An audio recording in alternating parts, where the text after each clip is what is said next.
আসসালামু আলাইকুম রহমতুল্লাহি ওবারাকাতুহু। সুপ্রিয় দর্শক, যে যেখান থেকে এই মুহূর্তে যোগ দিচ্ছেন, আমি সারওয়ার।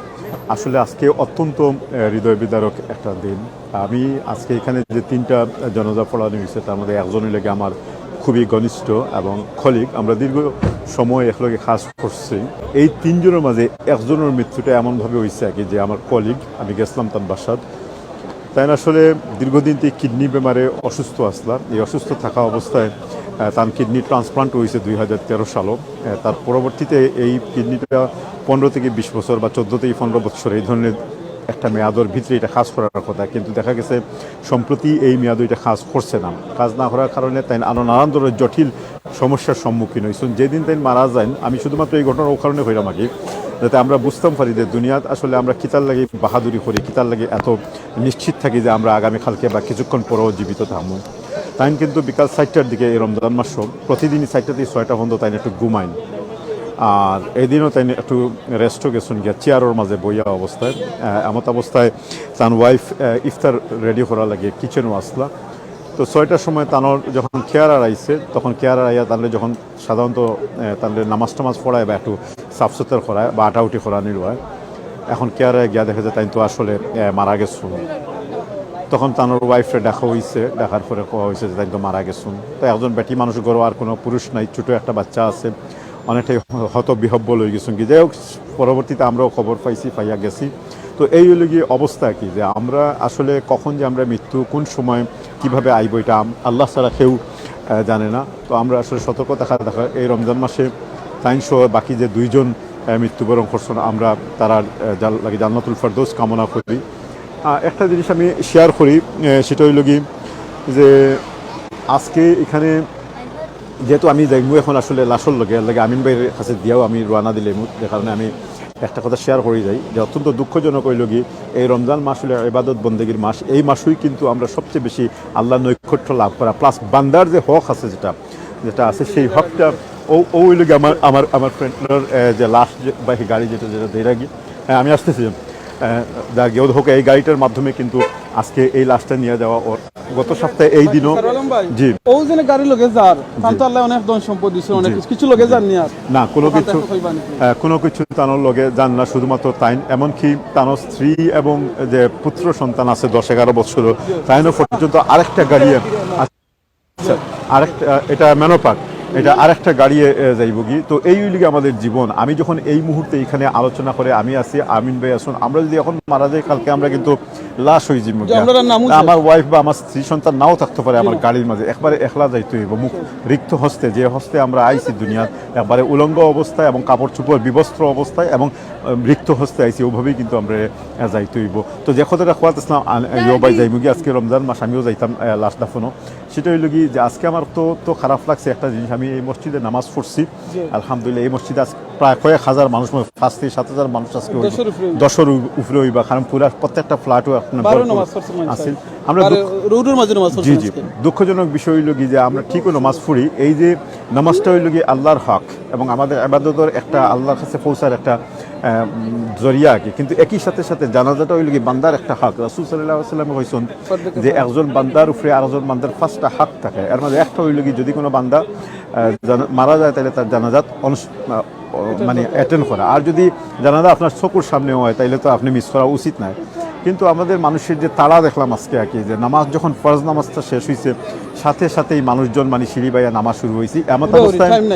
এমত অবস্থায় কিন্তু জানাজা যখন শুরু হয়ে গেছে, আমার কাছে লাগছে যে অন্তত 3 থেকে 4,000 বা 5,000 মানুষের নামাজও পড়ছেন না। এরা হয়তো একবারে স্টাক অবস্থায় সিঁড়ি এবং বাইরে আসে, বাইরে যারা আসলে এরা তো আর পড়ার কথাও নয়, কারণ এরা তো আর শুনেন না, কেউ যদি না দেন, তাকবীর না দেন। তো এই জিনিসটা আমরা একটু, যারা হুনরা আমরা লাইভ যদি কেউ শুনিয়া তখন, যারা এখানে আজকে জানাজা মিস করছেন, ইচ্ছাকৃতভাবে হোক আর অনিচ্ছাকৃতভাবে হোক, মনে রাখবা যে আপনি আল্লাহর একটা হক আদায় করার আইয়া বান্দার একটা হকরে কিন্তু আপনি নষ্ট করছেন। তো এই ইবাদতটা আল্লাহ রাসূল সাল্লাল্লাহু আলাইহি ওয়াসাল্লাম বারবার কইয়া দিচ্ছেন যে আপনারা এটার মাধ্যমে বান্দার হকটা আদায় করবে। আজকে যদি আমি একজনের জানাজাত যোগ দিই, তাহলে কালকে আমার জানাজাত কিন্তু আরেকজন যোগ দিব, আমার এই প্রত্যাশা থাকি যায় গিয়া।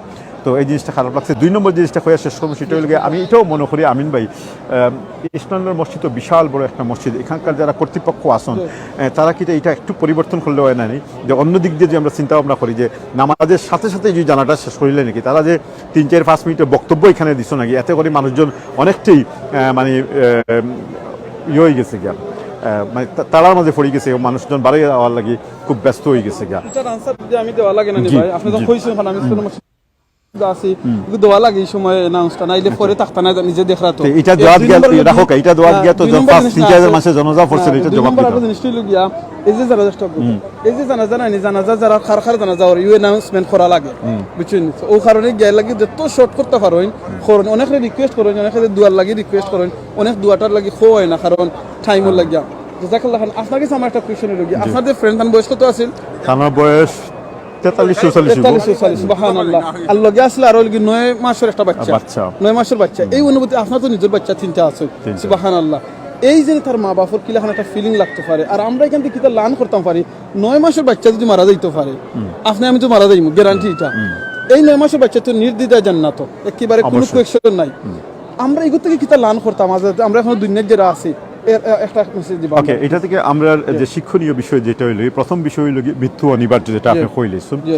2 নম্বর বিষয় হইল ইবাদত বন্দেগীর ক্ষেত্রে আমরা যে বয়স সীমা বা যে আমরা যে বয়সটা নির্ধারণ করে দেওয়া হয় আল্লাহ সুবহানাহু ওয়া তাআলা, আমরা হয়তো জানি না কত বছর বাঁচিমু, 9 বছরে যে বাচ্চাটা মারা গেছে এ নিঃসন্দেহে জান্নাতি, এটা নিশ্চিত, ঠিক আছে। কিন্তু পরবর্তী যে 2জন বাচ্চন তাদের সমস্ত জিনিসটা নির্ভর করবো তাদের আমল এবং আখলাকর উপরে। সুতরাং ওই জিনিসটা আমরা শিক্ষা গ্রহণ করা প্রয়োজন, যেহেতু একজন আকস্মিক মারা গেছেন, একজন হয়তো দীর্ঘদিন রোগে থেকে মারা গেছেন, যে আমরা সবসময় নিজের মৃত্যুর লাগে প্রস্তুত থাকতাম, আবাদত বন্দিকে লাগে গরিবেশি করতাম না, কখনো এটা আমরা মনে করতাম না যে ঠিক আছে আমরা পরে পড়িমু নামাজ, পরে আবাদতটা করমু বা কোনো জিনিস বাকি রাখতাম না, কারণ 1 সেকেন্ডের কোনো ভরসা নেই। এটা হলো 2 নম্বর। 3 নম্বর হইল কি যে একটা যে আজকে আমরা এখানে দেখলাম যে শুরুর দিকে হইলাম যে শেষ পর্যন্ত তাই কিন্তু একলাও গেছেন, লগে আত্মীয় স্বজন ভাই বেরাত বন্ধু বান্ধব থেকে নিয়ে ধন সম্পত্তি কোনো কিছুই কিন্তু সাথে গেছে না, সব কিছুই কিন্তু পিছনে রয়ে গেছে গিয়া। এই 3টা হইল কি বড় শিক্ষা। আর 4 নম্বর সবচেয়ে বড় শিক্ষা হইল কি দিনের উপরে যখন কোনো মানুষ প্রতিষ্ঠিত থাকবো তখন দিনের মানুষ তারে রিকগনাইজ করবো। আমরা যখন সাক্ষী দিব তখন আল্লাহ সুবহানাহু ওয়া তাআলা আমাদের এই সাক্ষীটারে হয়তো কিয়ামতের ময়দানে ব্যবহার করতে পারেন। এমন অনেক মানুষ আছে, আমি আমার জানা মতো যে আমি যদি আমার নিজের একবারে নিকটস্থ বাসার কথাও কইয়া কি আমার যে বাসার থাকি সেখানেও এক গ্রুপ মুসলমান আছেন, আমরা কখনোই তাদের মসজিদও দেখছি না, নামাজ পড়তে দেখছি না, কখনো মানে বিসমিল্লাহ হইতে বা আসসালামু আলাইকুম হইতে দেখছি না। কিন্তু গত কয়েক মাস আগে হঠাৎ করে যখন ওই ভদ্রলোক বা ফ্যামিলির লোকে কোনো একটা কারণে মাত কথা ওর, তখন তাই দাবি করছেন তাই মুসলমান। তো এই ধরনের মুসলমান এর কোনো ফায়দা নাই। আমি আর তাহলে মাতিছি না, কারণ এটা মাথাত গেলে তো হয় কিন্তু অনেক সময় তার লোকে আমার একটা কনফ্লিক্ট হয়েছিল ছোটোখাটো আগে। পরে আমি বুঝলাম যে আসলেই তারা মুসলমান, কিন্তু এই দুনিয়াত অনেক মুসলমান আছে যারা আসলে নামাজ বন্দী পড়ে না, তাদের মাযহাবের মাঝে নাই, মুতাজিলা সম্প্রদায়ের মতো তারা অনেক কিছুই কিন্তু ডিনাই করে। এই জমানাত কিন্তু অনেক হাদিস কোরআন থেকে নিয়ে অনেক কিছু অস্বীকার করার একটা ইয়ে আছে। তো এই জিনিসটা মনে রাখতে হইব যে আপনি অনেক জিনিস আছে আপনার সাক্ষীর উপযোগ্য হইতে হইব। অর্থাৎ নামাজটা হইলে একটা দৃশ্যমান ইবাদত। আপনার যদি কেউ নামাজে দেখে না তাইলে আপনার জানাজাও পড়তে না। রাসূল সাল্লাল্লাহু আলাইহি ওয়াসাল্লামের কাছে এমন অনেক রাসূল সাল্লাল্লাহু আলাইহি ওয়াসাল্লামের কাছে এমন অনেক আইছে, জানাজা আইছে, যে সমস্ত জানাজার পূর্বে রাসূল সাল্লাল্লাহু আলাইহি ওয়াসাল্লাম সবসময় কইছেন যে এরা ঋণ আসেনি, নামাজরত অবস্থায় কেউ দেখছেনি, মুসলমান বলে কেউ সাক্ষী দিছেনি। তখন দেখা গেছে যে যারে রাসূল সাল্লাল্লাহু আলাইহি ওয়াসাল্লাম মুসলমান বলে সাক্ষী দিরা না, এই ধরনের একটা সিচুয়েশন আছে, তখন তাই নামাজ পড়াইতে বা জানাজা পড়াইতে অনেকটা ইতস্ততা ফিল করছেন। তো এই জিনিসটা মনে রাখতে হইব যে মুসলমান ওইতে হইলে প্রথমত নামাজটা দৃশ্যমান থাকা লাগবে। রোজা যেটা এটা হইলে অদৃশ্য ইবাদত। এটা আমি রোজা রাখছি কি রাখছি না, আমি চাইলে লুকাইয়া খাইতাম পারবো, কিন্তু আমার এই জিনিসটা কেউ দেখতো না, কিন্তু এটা বান্দা এবং আল্লাহর মধ্যকার একবারে ইন্টারনাল বিষয়। এর লাগি তো আল্লাহ রাব্বুল আলামিন কইছেন যে রোজা এমন একটা ইবাদত যেটা স্বয়ং ইবাদত, এটার যে পুরস্কার যেটা এটা আল্লাহ সুবহানাহু ওয়া তাআলা নিজে দেন। রাসূল সাল্লাল্লাহু আলাইহি ওয়াসাল্লাম হাদিসের মাঝে কইছেন যে আসলে বেহেশতের মাঝে একটা দরজা রয়ে গেছে যেটার নাম হলো রাইয়ান, শুধুমাত্র কিয়ামতের দিন এই দরজা দিয়ে রোজাদার ফলে ঢাকা হইব। এত গুরুত্বপূর্ণ, এতই মর্যাদাপূর্ণ একটা ইবাদত আগে রোজা। তো এটা যদি আমি নাও রাখি, যে কথাটা কইলাম, যে মানুষে বুঝতো না আমি রোজা কি রোজা নাই এই মুহূর্তে, ঠিক আছে। কিন্তু নামাজ আপনার দৃশ্যমান থাকা লাগবো, আপনি জামাতের সাথে নামাজ পড়া লাগবো, মসজিদে যাওয়া লাগবো, জানাজাত উপস্থিত করা লাগবো, সামাজিক বালা কাজকর্ম করা লাগবো, আপনি প্রমাণ করা লাগবো যে ইউ আর মুসলমান। আপনি যদি এখন যে না আমার কিতা প্রমাণ করা লাগবে, এমন মানে আত্মীয় স্বজন থেকে এমন এক মানুষ পাইছে, অনেকে আমার আর্গুমেন্ট করছে আমি মুসলমান, তোমার প্রমাণ করা লাগবে। Yes, you have to prove. Allah কইরা প্রমাণ করা লাগবে, তুমি কইলে তো হইতো না, তুমি কইলে হইতো না। কিছু জিনিসে তোমার প্রমাণ করা লাগতো না, বাট কিছু জিনিসে প্রমাণ করা লাগবে। এখন যদি মনে হয় আমিন ভাই মারা গেলাম, একটা এক্সাম্পল, আমি জীবনেও তানলে দেখছি না নামাজও, জীবনেও তানলে দেখছি না টুপি মাথা, জীবনেও তানলে দেখছি না ইসলামের কোনো খেদমত, আমি তো নামাজ পড়তাম না, এটা তো মাসলা, তার জানাজা তো আমি পড়াইতাম না, পড়তাম না, পড়াইতাম না। তো এর লাগে আমারটাও কেউ পড়াইতো না, I have to be proven Muslim, এটা হইল কি এখন কন্ডিশন। যাই হোক ভাই এখন বালা হোক, আমি আমিন ভাইকে ছাড়িয়ে দিলাম, আমি একটু যাইতে আমি আপনার ওদিন না আজকে যে দুইজন পুরুষের জানাজা পড়লাম, জি। ছোট বাচ্চার তো আর কোনো সোশ্যাল মিডিয়া কিংবা কিছু নাই না। এই যে দুইজনের জানাজা পড়লাম, এরা লাইফও যেটা সোশ্যাল মিডিয়া হোক আর নিজের যেটা কাম করিয়া গেছেন আর তো নিজে কিছু করতে পারতাম না।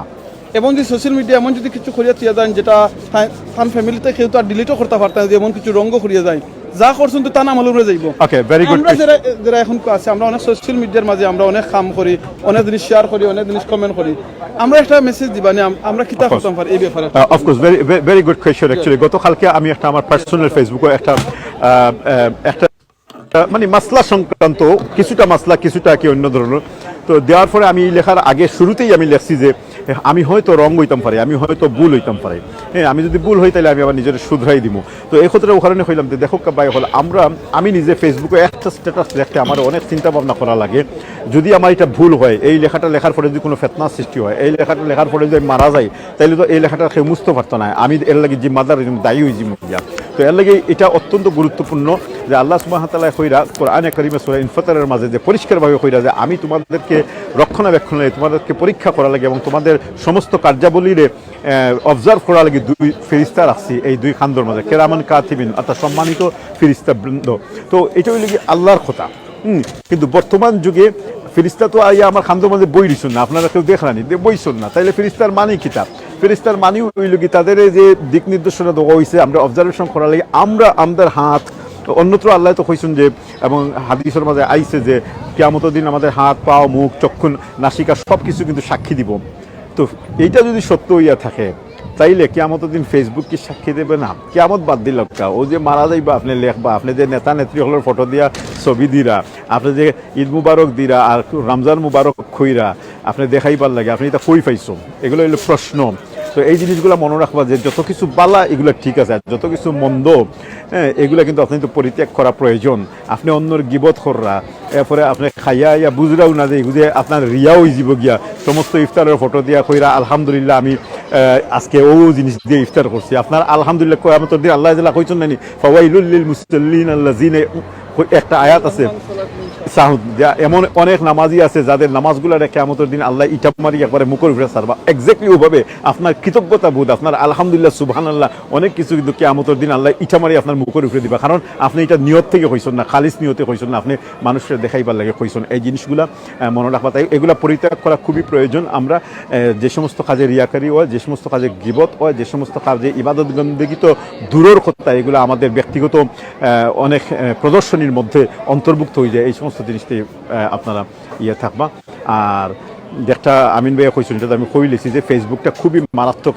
বর্তমান যুগে এমন কোনো মানুষ নাই ফেসবুক টিকটক ইনস্টাগ্রাম থেকে নিয়ে ইউটিউব থেকে নিয়ে যত কিছু করা এগুলোই কিন্তু আপনার সাক্ষী, বুঝছেন নি? কিয়ামতের দিন আর কেরামন কাতিবিন লাগতো না, এমন কান্নকিরও আর জিগানি লাগতো না, এটা আমার কাছে লাগে রাখে, কারণ এরাই সাক্ষী হইয়া দাঁড়াইব। তো আমরা আপনার বেশি বেশি করি কোরআনে পাঠে তেলাওয়াত করি, শুধুমাত্র তিলাওয়াত না, এখানে আরেকটা জিনিস করি আমরা অনেক সময় রমজান মাসে এলে খতম করি। আমি কই খতম তো করো, অবশ্যই সওয়াব আছে, এর পাশাপাশি আপনারা চেষ্টা করবা যদি বুঝিয়া একটা আয়াত বা একটা সূরাও যদি পড়েন আপনার জীবনে যদি এটা প্রতিফলিত হয়, আপনার এটাতে যদি সারমর্ম অনুধাবন করি আপনার নিজের পরিবর্তন করতে পারেন, তাইলেই কিন্তু আপনার কোরআন নাজিল হয়েছে যে কারণে এটা কিন্তু সার্থকতা হইবে। অন্যত বহু এমন হাফিজ আছে, আমরা দেখছি যে সম্প্রতি আমরা আলহামদুলিল্লাহ আমি প্রথমে সাধুবাদ জানাই যে সালেহ আহমদ তাকরির নামক যে ব্যক্তি দুবাইত গিয়া যে বাচ্চাটা কোরআনে হাফিজ এবং সে অনেক নাম কামাইছে বাংলাদেশের লাগে, এই নাম কিন্তু কিয়ামতের দিন ধরা হইতো না, কোনো কিছু হইতো না। হ্যাঁ, এই বাচ্চাটা ফেসবুকের মাঝে এইভাবে ট্রলিং করার মধ্য দিয়ে সম্ভাবনা আছে যে এরাও শয়তানও পাইতে পারে, সম্ভাবনা আছে যে আমরাও হয়তো অনেক সময় কইমু যে ঠিক আছে এগুলো তো আসলে মানুষকে অনুপ্রাণিত করা লাগে, উৎসাহিত করা লাগে। বিশ্বাস করো কা রাসূল ওমর রাদিয়াল্লাহু আনহু এবং রাসূল সাল্লাল্লাহু আলাইহি ওয়াসাল্লাম তারা একলগে একবার দি যাইরা একজন সাহাবী সামান্য ওমর রাদিয়াল্লাহু আনহুর তারিফ করছলা, সাথে সাথে তান গর্জনাত ধরে লিছে, কইলা ও তুমি আমার জাহান্নামের দিকে লইয়া গেছো গিয়া। তো ফেসবুকে অনেক জিনিস ভালো আছে আবার মন্দও আছে, কিন্তু যে জিনিস অতিরিক্ত করিলি বা আপনি এই জিনিস আর কিন্তু টিকতো না কোনো এক সময়। এর লাগি আপনি আমি অনেকেই কোরআন বাচ্চিন্তরে হাফিজ বানাইরাম বানাকা খুবই ভালো জিনিস এটা, কিন্তু হাফিজের পাশাপাশি তার অন্তরের ভিতরে, তার মগজের ভিতরে, তার আন্ডারস্ট্যান্ডিংয়ের ভিতরে যে কোরআন না বুঝেতে এই হাফিজ লাভ নাই। কোরআন বিশ্বাস করা কেয়ামতের দিন বহু অনেক হাদিস আছেন, লক্ষ লক্ষ হাফিজ আছেন যারা জাহান্নামের একবারে অতল গহব বড় যাইবে। এটা আমার কথা না, এটা হাদিসের কথা। কারণ তিন ধরনের মানুষের হিসাব সবার প্রথমে হইব। প্রথম হইল আলেম ওলামা হাফিজ এরা, আর যারা যুদ্ধের মাঝে শহীদ হইছেন, আর যারা ধন্যবাদ নাসলা দান করছেন তাদের কেনে হইব, কেনে আল্লাহ রাব্বুল আলামিন কইছেন কাদের, তাদের নিয়তের উপরে। তো যাই হোক, আমরা অনেক লম্বা মাতিলেছি, আমি আসলে দাফনও যাইতাম ইয়ে ভাই। আর বালা থাকা, সবাই সুন্দর থাকা, সুস্থ থাকা, আর কথাবার্তায় ভুল হইলে ক্ষমা সুন্দর দৃষ্টিতে। ভালো আছেন? যে আজকে তো আপনি দুইজনের জানাজা পড়লা, পুরুষ আর একজনের কি 9 মাসের বাচ্চা। আপনাকে সে কিলাখান লাগে একটা হইবানি? খুব দুঃখিত এবং খুব মর্মাহত, শোকাহত ফ্যামিলি লাগে আমি দুঃখ প্রকাশ করা। আমার আল্লাহ তরফ থেকে তারা সাহায্য করতে এবং তারার মানে ধৈর্য ধরা তৌফিক দান করতে। আমিন। আর ওদের 9 মাসের একটা বাচ্চার জানাজা পড়লা, এতে খুবই দুঃখিত এবং খুবই মর্মাহত, মানে বলার কোনো ভাষা নাই। মানে এই মৃত্যুর স্বাদ তো সবাই নিতাম হতো, হয়তো কেউ 9 বছরে, কেউ 10 বছরে, কেউ 100 বছর, বাট আমরা একদিন যাইতাম হইব সব আল্লাহর হুকুম। আল্লাহ তারে মায়া আমি করছেন। আরো একটা জিনিস আমি ফাউরি গেছি, ওটা একটু কই দিই। যেহেতু আমার বন্ধু মনু আছে, এটা হলো কি, ও যে আমরা যে আমার যে কলিগ মারা গেছে, এখানে আরো 2টা শিক্ষা আছে। 1 নম্বর শিক্ষা হইল কি, যে তান করো তান বউ ওয়াইফ একবারে নিকটবর্তী, মাত্র 10 আসর ভিতরে বোধ হয় এত, মানে স্ত্রী তো হইল কি জীবনের সবচেয়ে নিকটবর্তী একটা অংশ। হ্যাঁ, কারণ মা বাবা এক সময় তারা হরিজেন গিয়ে, আমরা মা বাবা আমরা এক সময় বাচ্চা আসলাম, তারা আমরা লালন পালন করতাম, পরে আমরা তারা লালন পালন করি, কিন্তু শেষ পর্যন্ত আমরা জীবনটা শেষ হয় স্ত্রীর মাধ্যমে। সেই স্ত্রীও কিন্তু হইতে পারছেন না। তাই যখন স্বামী যখন 4টার সময় ঘুমাইছেন, তখন তাই জানতানি যে তাই অন্য মারা যাইবা, অথবা তার স্ত্রী তো রান্না বান্না করা, আয়ার মনে করছেন যে স্বামীরে তোরা খাওয়াইবা। এই জিনিসটা মনে রাখেন যেন, যে আপনি আমি যত কিছু করি না এখানে, যে আপনি মনে করেন আপনার পাশে বাচ্চাই নাচন, স্ত্রী আসন, শিখ দিলে আপনি শরীরে বেজুত করে এরা আইয়া রাখবা, এমন একটা সময় আইব আপনার শিখ দোয়ারও আপনার তৌফিক থাকতো না, আল্লাহ সেই সুযোগও দিতে না, যেমন ই বাইটারে দিচ্ছেন না। এটা হলো 1 নম্বর। 2 নম্বর যে শিক্ষাটা, সেটা হলো কি, আল্লাহর কাছে সবসময় দোয়া করবো আপনারা, যে যদি মৃত্যু এই দেশে হয় আগে, আমি মনে করি ধরো আপনার শরীরে বেজুত করছে, আল্লাহর কাছেও প্রার্থনা করবে, হে আল্লাহ একজন ডাক্তার হওয়ার বাদে যেন আপনার মৃত্যুটা হয়। এর কারণটা কিতা হইতে পারবে না, এর কারণ হইল গিয়া, যে ডাক্তার যদি আয় না, আর আপনি যদি মারা যান, হার্ট অ্যাটাক করেন, কোনো কিছু হইন, তাহলে আপনি হ্যাসালের মধ্যে পড়ে যাবে, আপনার পোস্টমর্টেমও যাইতে হইব, এবং নির্দিষ্ট সময় আপনার জানাজাটা হইতো না। এতে পরিজন থেকে নিয়ে অনেক কষ্ট হইব, প্লাস অনেক অনিশ্চয়তার মধ্যে মানুষ থাকি দিব। একই সাথে সাথে একজন মুসলমানরে ওই লোক সাথে সাথে মরার পরে খবর দেওয়া, এই জিনিসটা থেকে আমরা ব্যাহত হয়ে যাব, ব্যাঘাত ঘটে যাব গিয়া। তো আপনার সব ভালো থাকুক ইনশাল্লাহ। আমিন ভাই, আমরা একটু দাফনও যাইতে হইব। আসসালামু আলাইকুম।